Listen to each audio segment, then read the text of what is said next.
Assalamualaikum warahmatullahi wabarakatuh. Alhamdulillahirabbil alamin. Wassalatu wassalamu ala asyrafil anbiya'i wal mursalin wa ala alihi wa sahbihi ajma'in. Amma ba'd. Alhamdulillah summa alhamdulillah biiznillah, dengan izin Allah Subhanahu wa taala kita dah masuk kepada episod yang ke-29 dalam podcast Ramadan ni. Maksudnya kita dah 28 Ramadan dah. Tinggal beberapa hari lagi kita akan menyambut Syawal, dan mudah-mudahan Allah SWT terus bagi kita semangat untuk terus beribadah, baca Quran, tahajud, tarawih, semua amalan-amalan yang membawa kepada kita takwa kepada Allah SWT. Mudah-mudahan Allah izinkan. Baik. Jadi sebelum kita dah bincang berkenaan dengan tips menahan marah, hari ini kita nak pergi secara lebih umum, iaitu tips menahan diri daripada syahwat lah. Jadi syahwat ni sebenarnya Allah SWT yang kurniakan, dan dia ada guna dia. Ada kebaikan sebenarnya daripada yang diberi oleh Allah SWT tu sebagai fitrah manusia tu. Sebab Allah SWT tu dia memang cipta manusia ni memang ada syahwat. Maksudnya adanya syahwat pada diri manusia ni sebenarnya dia bukan benda yang sia-sia. Mustahil Allah akan buat suatu benda tu sia-sia. Jadi Allah bagi faedah. Ada faedah, ada manfaat. Bahkan kalau manusia dia tak ada syahwat, dia tak ada syahwat, kita kata selera lah, selera makan. Macam dia nak makan? Kalau dia tak makan, badan dia akan binasa. Jadi sebab tu bulan Ramadan ni dia ajar kita bukan buang syahwat tu, dia ajar kita mengawal syahwat tu, makan. Bukan kita tak boleh makan satu hari, kita cuma boleh tak makan di siang hari je. Waktu daripada terbit matahari sampai tenggelam matahari tu. Daripada fajar, subuh tu sampai lama maghrib tu, boleh makan dah seadanya. Jadi ajar kita mengawal syahwat. Jadi kalau lah manusia juga dia tak ada syahwat berlainan jenis, maka tak akan wujudlah keturunan. Manusia akan pupus begitu saja. Sebab tu sebenarnya adanya syahwat pada manusia itu dia bukanlah suatu benda yang tercela. Tapi bila dia jadi celaan, apabila seorang itu melampaui batas dalam memenuhi keperluan syahwat dia. Sebab tu kita ambil dunia ni dengan seadanya saja, bukan berlebihan. Sebab ada sebagian manusia dia tak faham benda ni, sampai dia ingat syahwat ni benda yang tercela, dia tinggal apa yang diinginkan oleh jiwa. Bahkan ada yang kata aku tak nak kahwin selama-lamanya, misal. Kan dia pernah ada orang jumpa dengan Rasulullah, dia tak nak. Ada juga yang berlaku dalam kes, Allahuakbar, dia ada isteri, dia berkahwin tetapi dia tidak mahu bersama dengan isteri dia. Itu satu perkara yang aneh yang berlaku, yang manusia itu create sendiri kononnya untuk mendekati Allah SWT. Dan dia itu perbuatan zalim terhadap jiwa dia, dia hilangkan hak dia dan dia hilangkan hak pasangan dia itu sendiri. Sedangkan sebenarnya patutnya manusia ini dia ada hak yang perlu dipenuhi. Sebagaimana sabda Nabi SAW kepada sahabat beliau, dia nama dia Utsman bin Ma'zun radhiyallahu anhu. Apa kata dia? Fa inni anamu wa usalli wa asamu wa uftiru wa ankihu anisa fattaqillah ya Utsman, fa inna li ahlika alayka haqqan wa in li dhaifika alayka haqqan wa inna li nafsik alayka haqqan fasum wa aftir wa salli wa nam. Ini yang Nabi ajar dalam hadis riwayat Abi Daud. Apa dia? Sesungguhnya aku biasa tidur dan solat, berpuasa dan berbuka, dan aku menikahi wanita-wanita.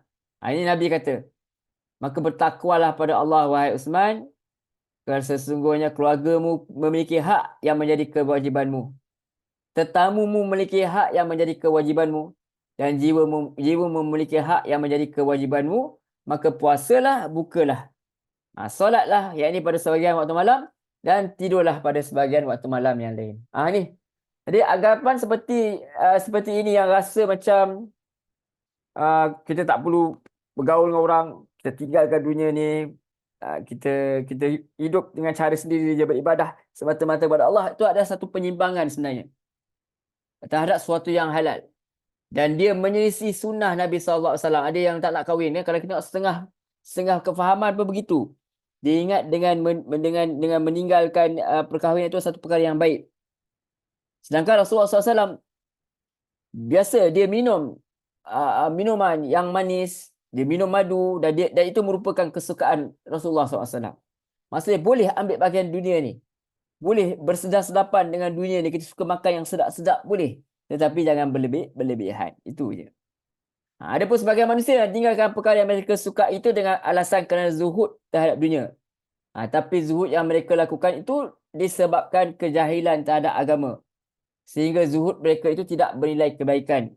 Kerana mengharamkan sesuatu yang dihalalkan agama, meskipun hanya untuk diri sendiri, merupakan kezaliman terhadap jiwa. Dan itu bukan merupakan keadilan.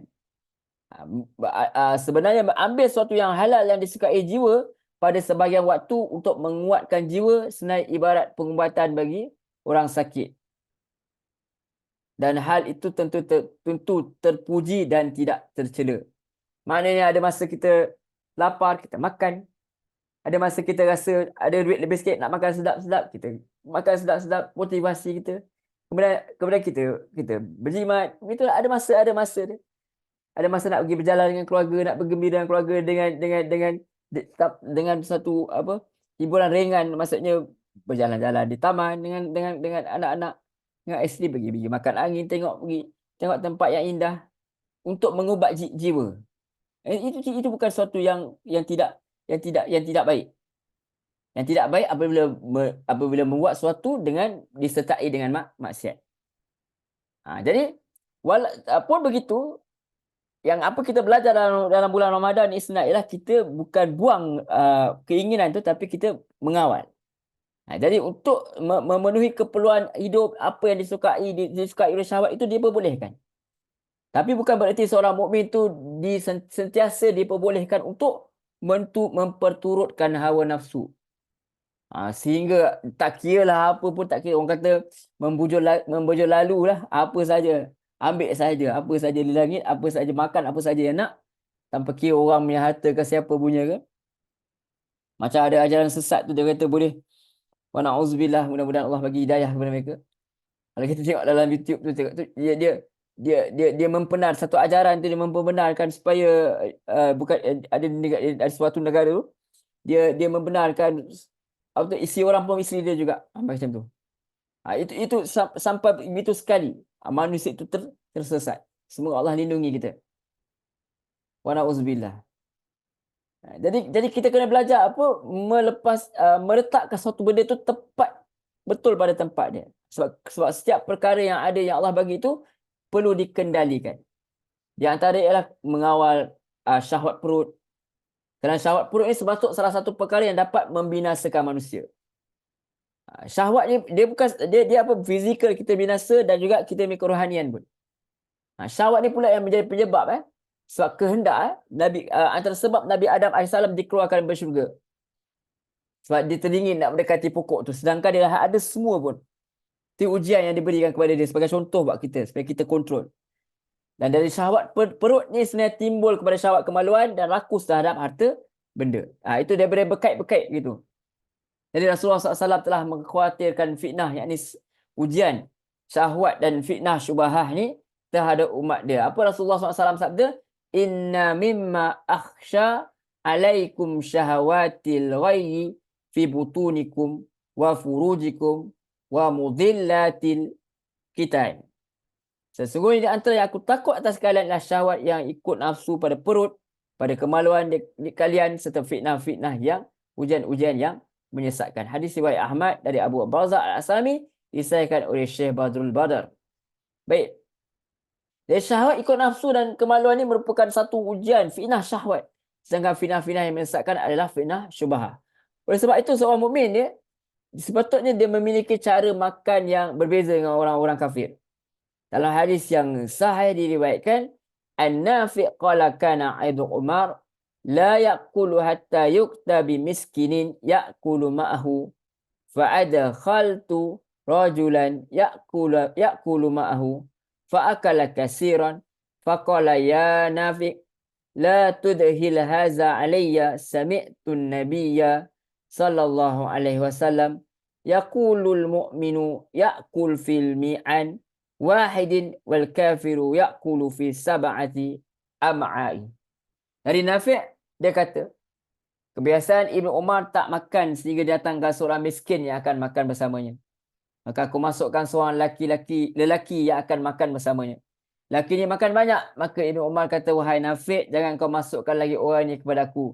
Aku telah mendengar Nabi SAW bersabda, seorang mukmin makan memenuhi 1 usus, sedangkan orang kafir itu makan memenuhi 7 usus. Hadis riwayat Bukhari. Jadi para ulama dia beza pendapat tentang makna sabda Nabi SAW. Sebagian ulama mengatakan yang masukkan hadis ini bukan zahir. Sedangkan sebagian lain mengatakan bahawa hadis ini benar sesuai dengan zahirnya. Kemudian para ulama beza pendapat tentang maknanya. Adapun wallahu a'lam, makna yang tepat ialah sebagaimana dikatakan oleh Al-Hafiz Ibn Hajar rahimahullah bahawa hadis sesuai dengan zahirnya yang menunjukkan kebiasaan keadaan yang dominan. Maksud yang dikehendaki dengan bilangan tunggal dengan 7 itu sebagai peningkatan untuk menunjukkan banyak. Sehingga makna hadis ini bahawa keadaan orang mukmin ialah sedikit makan kerana sibuk melakukan sarana-sarana ibadah. Sebab tu kita lihat pada bulan Ramadan orang alhamdulillah rajin beribadah sebab kurang makan dia. Dan mengetahui dia kita, itu yang sebenarnya didik oleh Allah SWT. Dan kalau yang biasa pun kita sebenarnya bukan perlu makan banyak, tapi kita perlu makanan yang berzat. Satu orang dulu dia orang makan sikit. Kalau kita tengok orang moyang saya dulu makan sikit badan sihat sampai dia meninggal dunia dengan izin Allah SWT, sihat saja. Tentulah bila dah tua tu tak larat lah, umur dah 90 lebih. Tetapi masa dia meninggal tu dah 90 lebih. Tetapi sepanjang dia sebelum sampai dia terlantar di katil tu, dia sihat lah, Allah SWT bagi dia sihat. Boleh berjalan, boleh semayang diri dan sebagainya. Lepas tu lama-lama tu dia sakit lutut gitu dah, terpaksa semayang dulu. Tapi sebab apa? Sebab memang dah berumur lah. Lutut tu kan. Tapi bukan sebab badan berat. Badan dia tak adalah gemuk apa, tak ada. Sebab dia makan sikit tapi berzat. Makan ulam-ulam. Itu. Kita makan sebanyak-banyaknya tapi tak sihat-sihat. Sebab kita tak dapat zat. Okey. Jadi kita kena tahu tujuan makan menurut syariat. Kenapa kita nak makan? Tujuan makan untuk hilangkan lapar. Untuk melangsungkan kehidupan dan menguatkan ibadah. Itu 3 perkara yang kita kena ingat. Makan untuk apa? Hilang lapar. Untuk teruskan kehidupan, untuk kuatkan ibadah. Hilang lapar bukan maknanya terlebih kenyang tau. Tu terlebih kenyang tu sampai sakit perut, itu bukan hilang lapar. Maksudnya bila kita makan tu, okey, tak lapar lah. Tak lapar lah. Bila kita dah makan, tak lapar lah.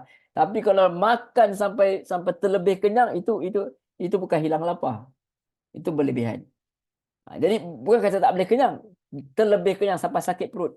Kalau dalam bulan Ramadan ni, kalau kita tak pergi bazar, pergi moreh pula. Macam-macam lah kata ujian kita ni. Jadi dia sepatutnya untuk hilangkan makan, untuk hilang lapar, untuk meneruskan kehidupan, kelangsungan hidup dan juga kuatkan ibadah. Sebab orang mukmin ni takut terhadap hisab yang disebabkan melampaui batas dalam hal pemakanan. Sedangkan orang kafir dia tak kisah. Sebab dia tak faham maksud syariat. Bahkan dia ikut hawa nafsu. Dia tak takut terhadap akibat keharaman. Maka jadilah makannya seorang mukmin tu sepertujuh jika dibanding dengan makanan orang kafir. Namun hal ini tak berarti berlaku umum untuk semua orang mukmin ataupun orang kafir. Sebab apa? Sebab ada juga orang kafir yang jaga makan. Yang lebih baik dari orang Islam tu sendiri. Cuma ini nak beritahu tentang keumumannya begitu. Jadi kalau orang kafir tu dia makan, maka dia dianggap makan seperti mana yang dicontohi Nabi lah. Yang betul lah cara dia makan tu. Tetapi taklah dia mendapat pahala.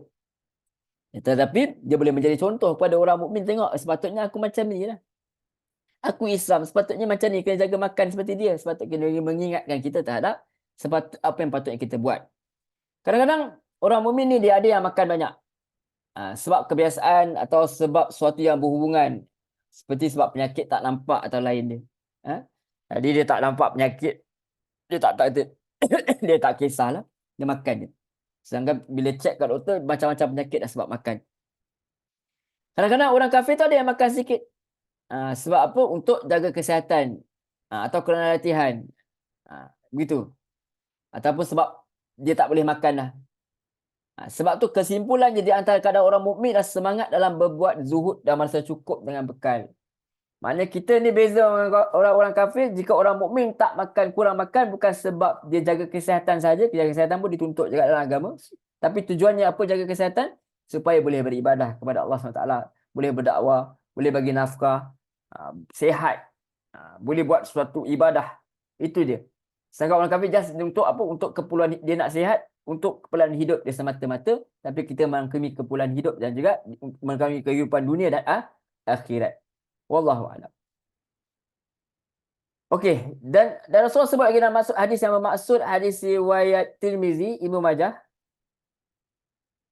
Tidaklah manusia itu memenuhi wadah yang lebih buruk daripada perut dia. Cukup bagi anak berapa suap yang menegakkan tulang belakang dia. Jika tidak ada pilihan, maka sepertiga untuk makanannya, sepertiga untuk minumannya, sepertiga untuk nafas dia. Jadi penjelasan Nabi SAW ni dia puncak kebaikan. Berlaku adil dalam makan. Itu menyudahi makan ketika masih ada keinginan untuk nambah. Adapun menyedikitkan makanan secara terus-menerus akan dapat menyebab lemahnya kekuatan. Banyak orang yang sedikit makanan. Sehingga mereka juga melalaikan terhadap kewajipan agama kerana faktor kejahilan. Mereka nyangka hal ini merupakan keutamaan padahal anggapan itu tak benar. Adapun masuk para ulama yang menjelaskan tentang keutamaan lapar ialah menunjukkan pada keadaan sebagaimana yang dijelaskan oleh Nabi SAW di atas. Maknanya dia makan tu untuk hidup. Ataupun sepertiga untuk makan, sepertiga untuk minum, sepertiga untuk nafas. Tapi bukanlah sampai sedikit sampai dia tak boleh nak bergerak langsung. Itu tak diajar dalam agama. Jadi seterusnya tentang syahwat kemaluan. Kita tahu syahwat tak ada lawan jenis yang diceritakan pada diri manusia ni sebenarnya ada hikmah, ada faedah. Antaranya untuk memelihara keberlangsungan hidup manusia di muka bumi sampai waktu yang Allah kehendaki. Demikian juga agama manusia ni dia rasa nikmat dengan kemilikan syahwat ni, dia dapat bandingkan kehidupan dunia dengan kehidupan di akhirat. Sebab orang yang belum pernah merasai satu jenis kenikmatan dia tak rindu. Tapi kalau dia tahu bahawa walaupun macam mana hebat pun di dunia ni, tapi dia tahu di akhirat tu akan lebih besar balasannya. Tapi kalau syahwat tak ada lawan jenis, dia tak dikendalikan dengan baik, akan buat banyak keburukan dan musibah. Sebab fitnah terbesar bagi lelaki-lelaki ni, ujian dia wanita. Bukan Nabi rendahkan wanita, tak. Wanita tu menarik perhatian. Satu keistimewaan untuk mereka ialah wanita tu menarik perhatian. Sebab tu dia kata, sebab tu perlu dikendalikan dengan baik-baik. Bukan salah wanita tu, tapi salah orang yang tidak mengendalikan dengan baik. Tapi kalau wanita tu menggunakan diri dia tu untuk satu yang tidak baik, maka dia juga satu yang dia melakukan satu dosa lah. Satu Nabi kata, "Ma taraktu ba'di fitnatan adarra ala rijal minal nisa." Tidaklah aku meninggalkan fitnah, yang ujian setelah aku wafat yang lebih bahaya atas lelaki daripada tentang wanita ni. Hadis riwayat Bukhari. Baik. Al-Hafiz Ibn Hajar bila dia komen tentang hadis ni, tuan-tuan puan-puan muslimin muslimat alhamdulillah Allah, dia kata hadis ni menunjukkan bahawa fitnah yang disebabkan wanita ni merupakan fitnah terbesar daripada fitnah lain. Perkara ini dikuatkan firman Allah, dijadikan indah pada pandangan manusia kecintaan kepada apa-apa yang diingini, itu wanita-wanita. Ali Imran ayat 14. Yang Allah jadikan yang wanita termasuk kubus syahwat, kecintaan perkara yang diingini, bahkan dia menyebutkannya pertama sebelum jenis-jenis lainnya sebagai syarat bahawa wanita merupakan perkara utama dalam masalah itu. Bukan sebab perempuan itu bersalah, tetapi kerana lelaki itu ketarikan kepada lain jenis itu kuat. Sebab kita tahu tujuan apa ketarikan tu asalnya adalah untuk kelangsungan manusia ni, supaya ada zuriat sebagainya. Tapi jika tidak dikawal, maka dia akan jadi masalah lain. Syekhul Islam Ibnu Taimiyah dia kata rahimahullah ta'ala, kebanyakan yang merosakkan kekuasaan negara ialah kerana mentaati pada wanita atas perkara yang tidak makruf lah. Tapi atas perkara yang makruf tidak masalah. Perkara yang salah ni kita tak ikut lah. Tapi ramai orang dia jadi rosak sebab dia tidak mengontrol diri dia. dibiarkan dia mengikut yang orang lain, pasangan dia misalnya. Kalau pasangan tunjuk benda elok, tidak ada masalah. Sebagai orang saleh dia kata, seandainya seorang memberikan amanah kepadaku tentang batu mal, aku menduga akan mampu melaksanakan amanah tersebut. Begitu. Namun seandainya seorang memberi amanah kepadaku atas diri seorang gadis untuk bersendian 1 jam, aku tak merasa aman atas diriku padanya. Dia kata kalau aku jaga harta ni, dia kata aku rasa insya-Allah aku boleh kawal. Tapi kalau kau bagi aku seorang gadis 1 jam saja duduk tinggal berdua dengan dia, dia kata aku tak rasa aku akan aman atas diriku. Sebab kata dia, fitnah wanita dapat menyebabkan seorang dapat terjerumus ke dalam pelbagai kemaksiatan hingga melupakan terhadap akhirat. Seperti mana wanita yang bukan mahram dia sentuh dia, jadi couple, bahkan sampai akhirnya terus buat apa? Melakukan zina, wa nauzubillah. Sebab tu Allah kata la taqrabu zina, jangan kamu mendekati zina. Itu antara. Dan yang terakhir yang kita nak bincang juga ialah tentang syahwat lidah. Sebab perkara yang mudah untuk jaga diri dan fitnah wanita sejak permulaannya adalah sebagaimana telah diajarkan oleh Allah SWT. Jadi kalau berkenaan dengan lidah ialah kadang-kadang kita bercakap saja apa saja kita nak cakap. Jadi kita tak dapat kontrol. Itu antara dia. Ini saya nak cerita. Mengupat dan sebagainya. Jadi kita menghina orang. Kalau dalam media sosial sekarang gantinya tangan lah, tapi sebenarnya lidah lah. Itu perbuatan lidah sampai digantikan dengan tangan sebab ikut zaman ni dengan menulis. Tak mampu nak menahan diri. Baik sikit saja. Jadi kita balik pada wanita tadi. Sesungguhnya perkara yang mudah untuk jaga diri daripada fitnah yang kita sebut ni ialah sebagaimana diajarkan oleh Allah SWT. Itulah dengan menahan pandangan. Allah SWT berfirman, Qul lil mu'minina yauddu min absarihim wa yahfazu furujahum. Dzalika azka lahum innallaha khabirum bima yasnaun. Katakanlah kepada lelaki yang beriman, hendaklah mereka menahan pandangannya dan melihara kemaluannya. Yang demikian itu adalah lebih suci bagi mereka. Sungguhnya Allah Maha mengetahui apa yang mereka perbuat. Surah An-Nur ayat 30. Dalam perkara ini Allah SWT dia tidak cukup hanya dengan merintah kepada lelaki yang beriman agar menahan pandangannya, agar melihara kemaluannya, tapi Allah juga mengirimkan perintahnya kepada wanita, wa kullil mu'minati ya'dudna min absarihinna wa yahfazna furujahun. Katalah pada wanita yang beriman, hendaklah mereka menahan pandangannya dan kemaluannya. Ayat 31. Tetapi ketika seorang dia melepaskan kendali dia terhadap syahwat dia sejak awal, maka dia akhirnya dia akan rasa kesulitan mengatasinya. Ibarat seekor kuda yang berlari menuju ke satu pintu yang akan dimasuki, maka akan sangat mudah mengarahkan kuda dengan cara menarik kendalinya belok di arah lain. Sebaliknya betapa susah setelah kuda memasuki pintu tersebut, kemudian orang berusaha pegang ekor dia, tarik dia ke belakang. Sebenarnya ini akan dapat kita lihat bila kita pergi jauh, kita biarkan syahwat kita ni biar bebas begitu saja, maka susah nak kendalikan semula. Sebab tu berat dia nak jaga fitnah syahwat ni. Maka Nabi SAW dia bagi jaminan syurga terhadap orang yang dapat mengendalikan dengan baik. Nabi SAW bersabda, man li ma baina lahyaihi wa ma baina rijlaihi atman lahul jannah. Barang siapa yang menjamin untuk apa yang ada di antara dua rahangnya dan apa yang ada di antara dua kakinya, nescaya aku jamin syurga bagi dia. Jadi Al-Hafiz Ibn Hajar dia jelas makna menjamin ialah memenuhi janji dengan meninggalkan maksiat. Beliau SAW sebut dengan jamin, sedangkan yang beliau maksudkan ialah akibat dia, iaitu menunaikan kewajipan. Sehingga maknanya siapa yang menunaikan kewajipan pada lidah, dia berbicara sesuai dengan kewajipan dia. Siapa yang diam daripada apa yang tidak manfaat, dia menunaikan kewajipan. Atau diam daripada apa yang manfaat baginya. Minta maaf. Sekali lagi, siapa yang menunaikan kewajipan pada lidah dia, dia bercara sesuai, dia cakap sesuai dengan kewajipan dia, atau dia diam daripada apa yang tidak manfaat. Dan siapa yang menunaikan kewajipan pada kemaluan dia, dia letak pada yang halal, dia tahan daripada yang haram.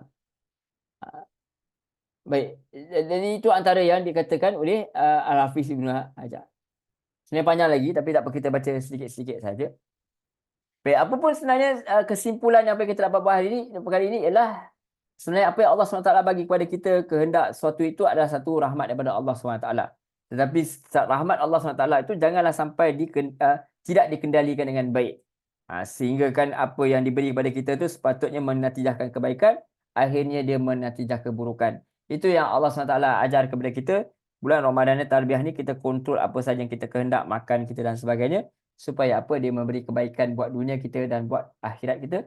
Dan mudah-mudahan Allah jadikan kita orang yang sentiasa ambil sesuatu tu sesuai dengan keadaan sahaja, bukan berlebihan dalam setiap perkara. Maknanya kalau kita marah pun marah sesuai dengan keadaan dia. Jangan sampai berlebihan sehingga dia menghancurkan diri kita sendiri dan menghancurkan orang lain. Wallahu a'lam, saya rasa cukup saja. Insya-Allah kita jumpa lagi esok hari, episod yang seterusnya. Teruskan beribadah, insya-Allah. Mudah-mudahan Allah rahmati kita semua. Dan Allah SWT terus bagi kita taufik hidayah untuk beribadah kepada dia. Wassalamualaikum warahmatullahi wabarakatuh. Terima kasih banyak.